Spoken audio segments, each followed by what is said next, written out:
We are just days away from one of the most high-profile trials in recent history, the Southport attack case. Yet, instead of openness and transparency, Keir Starmer's socialist government has doubled down on issuing warnings to the British public, urging them not to discuss the case. This heavy-handed approach raises significant questions about the motives behind this gag order.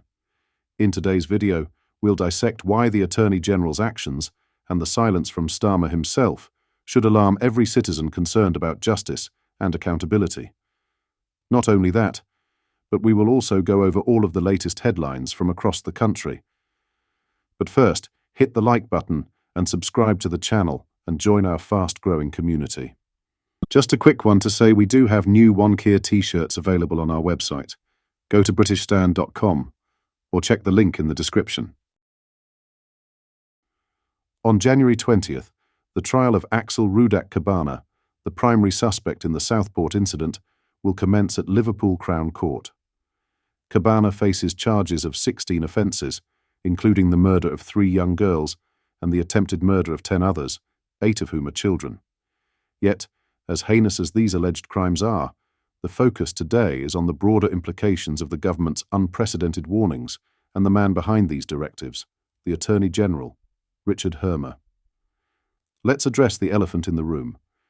We already understand that discussing ongoing trials can prejudice proceedings. The public knows this, as does the media. It's a long-standing societal convention.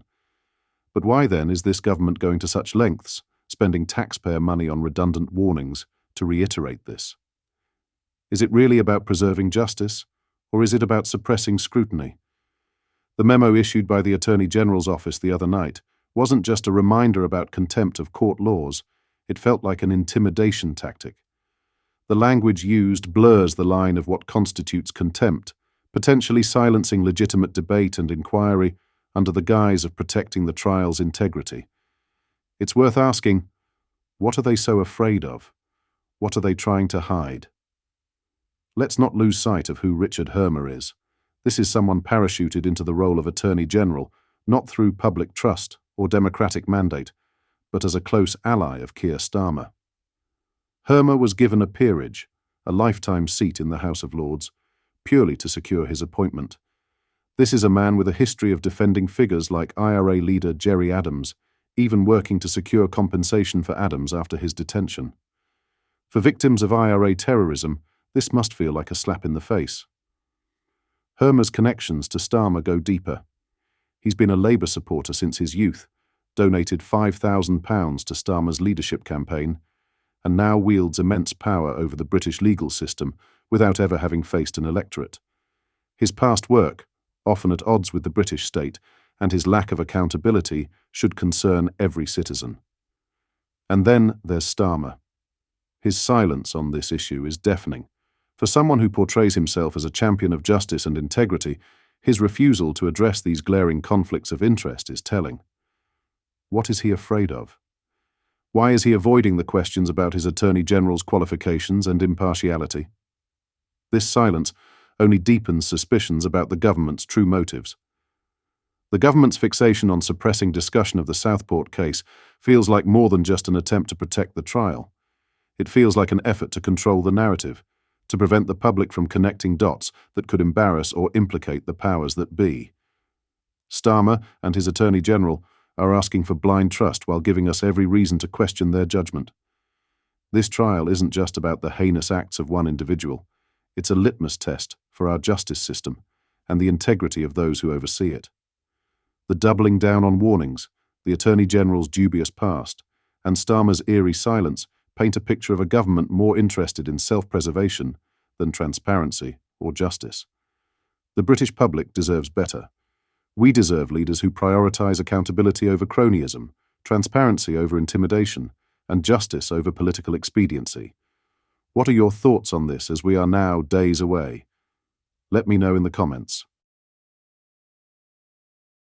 In other news, incoming US President Donald Trump is set to rule on the future of the Chagos Islands after Labour put negotiations on hold at the request of his team.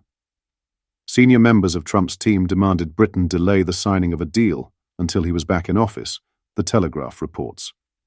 Incoming Secretary of State Marco Rubio and White House National Security Advisor Mike Waltz are among those who have expressed worry that giving away the islands to Mauritius could aid the Chinese military. The president-elect is expected to review the deal after his inauguration on Monday, once he is briefed on the security concerns. Trump will be shown classified intelligence about the Diego Garcia Air Base, as well as briefings on the ownership of the islands. A UK government source confirmed Friday that Sir Keir Starmer had agreed to delay announcing a deal after pressure from the Trump team. The source said the two governments had been having discussions, adding, "It's only right that they look at it, and we look forward to having those conversations about a range of details in the deal after the inauguration." Speaking to the Financial Times on Friday, Starmer said he believed it was right for Trump to look over the deal. This was later confirmed by Number 10, abandoning any plans the government had of signing a deal before his inauguration. Mauritius has also conceded that Trump would have the final say. Speaking to The Telegraph, Dhananjay Ramphal, the Mauritian foreign minister, said, "You can't reach a deal behind the back of a new government." Meanwhile, rumors have circulated that Trump wants to block the deal entirely. Republican Senator John Kennedy, who opposes the deal, met with Lord Godson of the London think tank Policy Exchange this week to discuss the deal. Godson said, "The Trump team are sensing a great deal of concern from the GOP caucus in the House and the Senate about the relentless legal maximalism of the UK government. It is filtering up to incoming executive officials. The first few weeks of the Trump presidency are expected to be dominated by relations with China, with the president-elect already starting talks before his inauguration." On Friday, he claimed he had a very good phone call with Chinese President Xi Jinping, saying, "It is my expectation that we will solve many problems together," he said, adding, "President Xi and I will do everything possible to make the world more peaceful and safe." The two presidents discussed trade relations and the future of the Chinese-owned social media platform TikTok, which is set to be banned in the US. At the same time, Trump has vowed new tariffs on Chinese-made imports, with members of his team describing the superpower as a threat to America. Lord Mandelson, the incoming UK ambassador to the US, warned that Beijing directly challenges Western governments and values. However, the UK has been seeking closer relations with China. This comes as Chancellor Rachel Reeves flew to the country last week for trade negotiations. What are your thoughts on what we discussed in today's video? Let me know down in the comment section below. If you've not yet already, make sure you do drop a like on this video and subscribe to the channel for more British content. Thank you. Take care. Goodbye.